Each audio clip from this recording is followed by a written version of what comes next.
大家好，我是萨利森。这世界疯狂的印钱，那么大家有没有想过，这些钱到底去了什么地方呢？如果我们知道这些钱流进去哪里，是不是就说我们就有机会赚到这些钱呢？其实懂一点经济的人都会知道，钱多的时候就会流去两个市场，一个是房市。我们上一代的前辈没读过什么书，但他们一有钱就买房，买着买着就莫名其妙的富起来了。而第二个就是股市。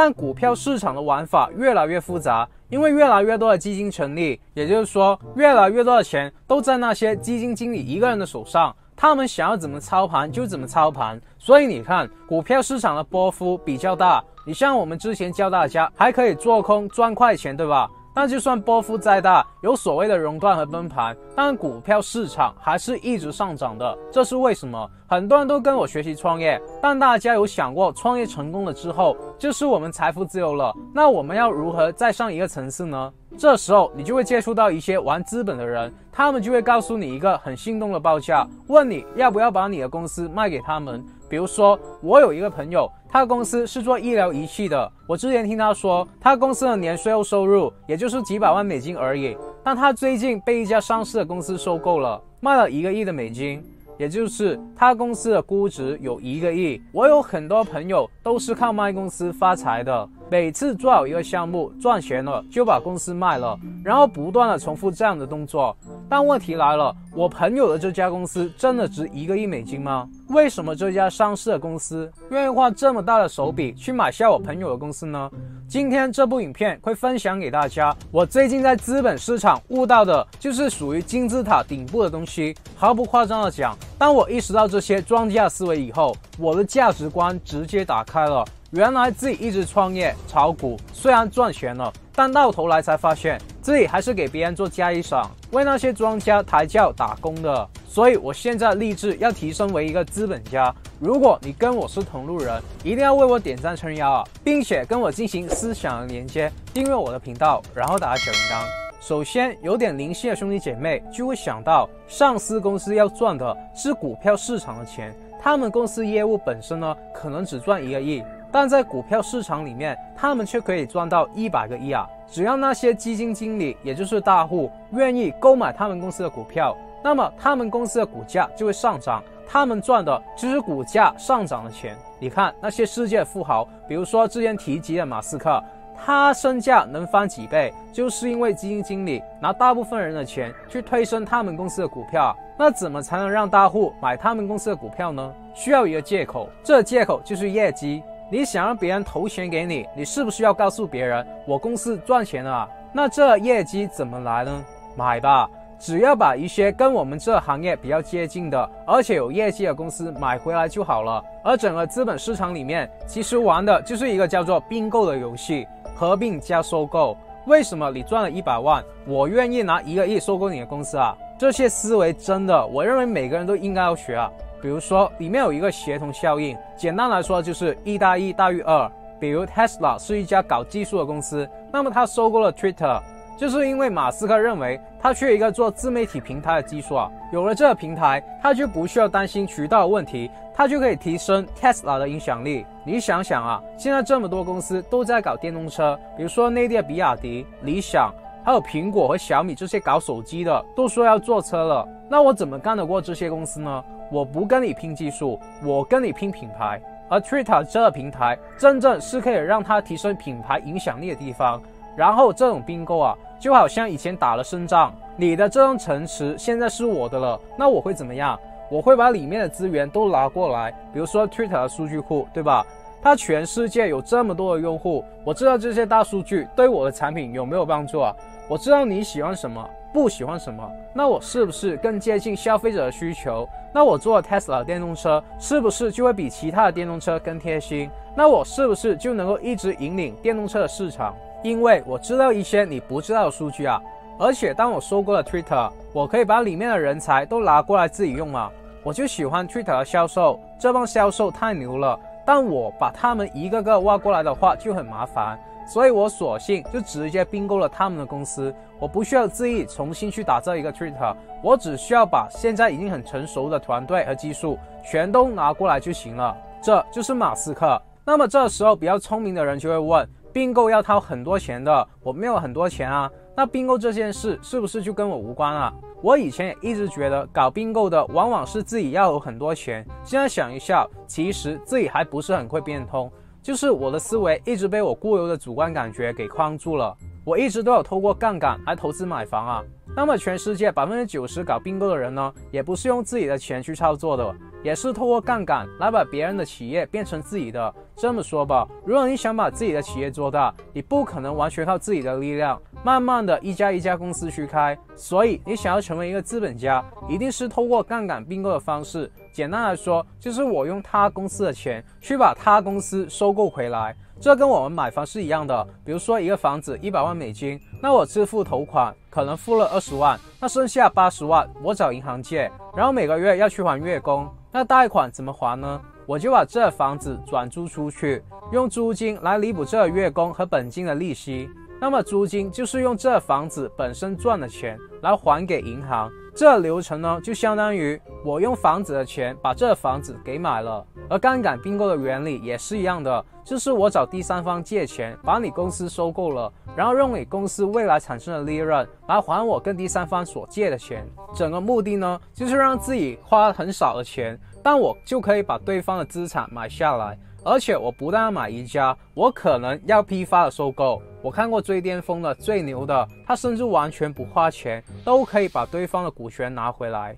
那么如果你以后也想要成为资本家，也想要参与操控资本的并购，但你连最简单的你还做不到，不需要为钱烦恼，然后还没有自己的企业和事业，你还是为别人打工赚钱。如果你不想有了家庭，有了房贷车贷之后还不能辞职，不能失业，你下半辈子的人生就一直在一个死循环里面，日复一日的话，我希望可以透过我在创业上的专业和真心，去帮助想要跳出舒适圈的兄弟姐妹。我特意花很长的时间准备了一个免费的指导课，里面你会学到创业最重要的技能，也就是营销底层逻辑，哪怕是空气都可以卖出去赚钱的商业机密。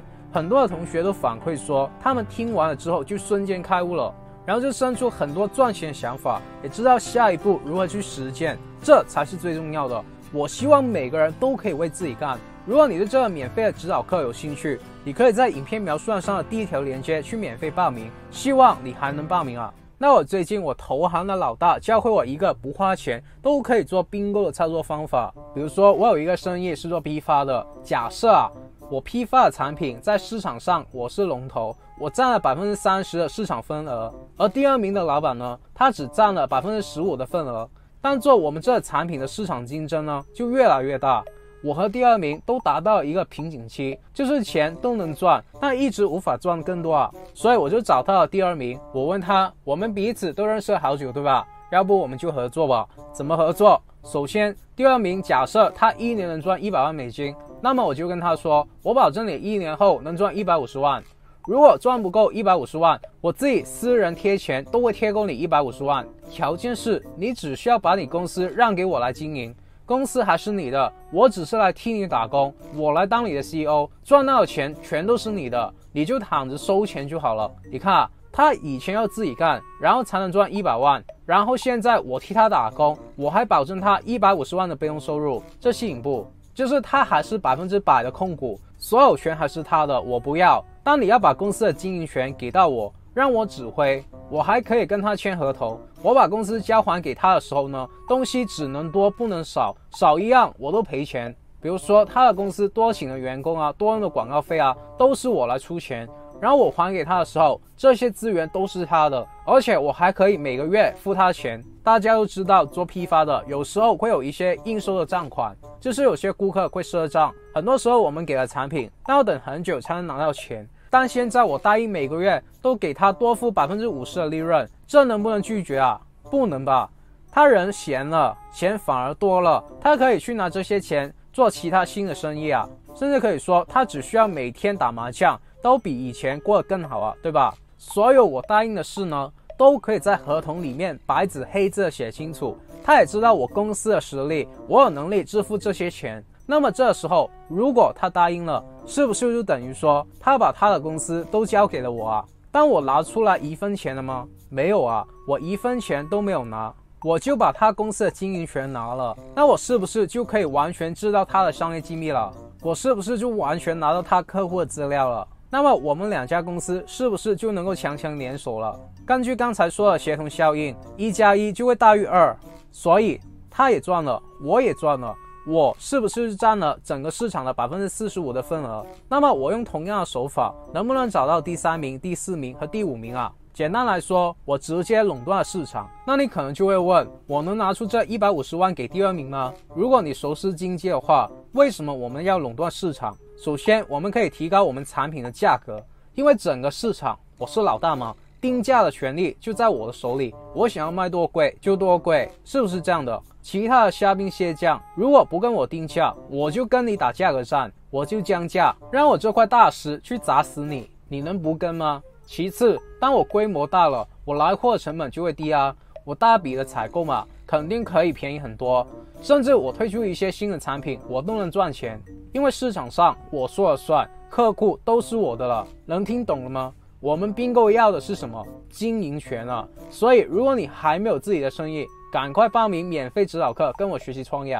那这是我们创业家的玩法，但真正厉害的是资本家，他们是透过杠杆去玩并购的。比如说最近有一位被狗仔缠身的公子，然后以前他们家是开一家连锁餐厅的，规模非常的大，他的家人呢可以说是非常伟大的创业家，可就是因为他们被资本家盯上了，导致了他们失去了多年经营的企业。当年这些资本家拿了3个亿美金就把他们家的企业并购了，而这3个亿里面呢，只有6000万是他们资本家自己的。各位真的要留心听了，他们首先开了一家空壳的公司，然后在这公司里面放了6000万美金，然后就告诉银行，我现在要并购一家连锁餐饮店，这样吧，我把这空壳公司100%的股权都抵押给你，你借我钱吧。最后银行就借给了资本家1.4亿的美金。为什么银行肯借呢？因为这些资本家给银行讲了一个故事，这个故事叫做1+1大于2，也就是一开始说的协同效应。他告诉银行，在并购这家连锁餐饮店之前，假设他们每个月赚100万美金，那么我并购了之后，他们还是赚100万的话，那没有意义，对吧？但是因为品牌之间的协同效应，并购了之后，他们每个月的业绩就可以提升到200-300万，甚至更多。然后我把这些赚来的钱慢慢的还给你，好吗？那么银行相不相信呢？银行不需要相信，他只需要跟你签一个协议，我借钱给你可以，但如果亏钱的话，就先亏你掏出来的6000万。如果你还不上钱，我甚至要把你收购回来的连锁餐饮店拿去拍卖。那资本家说没问题，于是就向银行借了1.4亿的美金，然后他再用同样的借口找了投行，让投行帮他融资做私募，向一些投资人又拿了1个亿的美金，然后就拿着3个亿的美金，用空壳公司的名义，把这家连锁餐饮店的80%左右的股权都拿过来了。6000万撬动了3个亿的资金，5倍的杠杆啊！那这时候你可能会问，3个亿美金就可以并购一家大型的连锁店吗？其实并购的是连锁店的资产，而不是连锁店的股权。什么意思呢？假如说你这家公司可能估值5个亿美金，但我不知道这5个亿里面有多少是负债啊。如果我拿5个亿买了你家公司，这5个亿里面有2个亿是负债，那我怎么办呢？我不就买石头砸自己的脚吗？所以资本家聪明着，他不买你的股权，我只要你优质的资产，就是我只买你公司好的资产啊，剩下烂摊子我就不要了。那对于一家餐饮行业来说，什么是好的资产呢？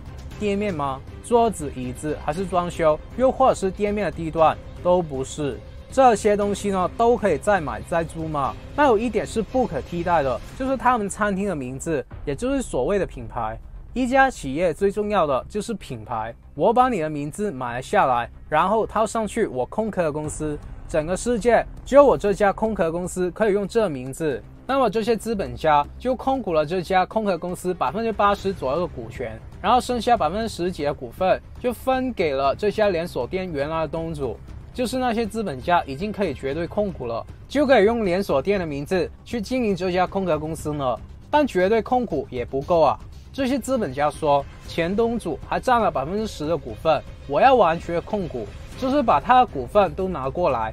那怎么拿呢？直接跟前东主买吗？如果你是东主会怎么样？我知道我手上有你喜欢的东西，你梦寐以求，那我会怎么样？坐地起价。那么如果你是资本家老大，你会不会被人掐着你的脖子？当然不会啊，所以他们就想要一个办法。刚才不是说这些资本家把空壳公司100%的股份都抵押给了银行吗？那就很简单了，我只需要告诉银行，我还不上欠你的1.4个亿美金，你把我这家空壳公司拿去强制拍卖吧。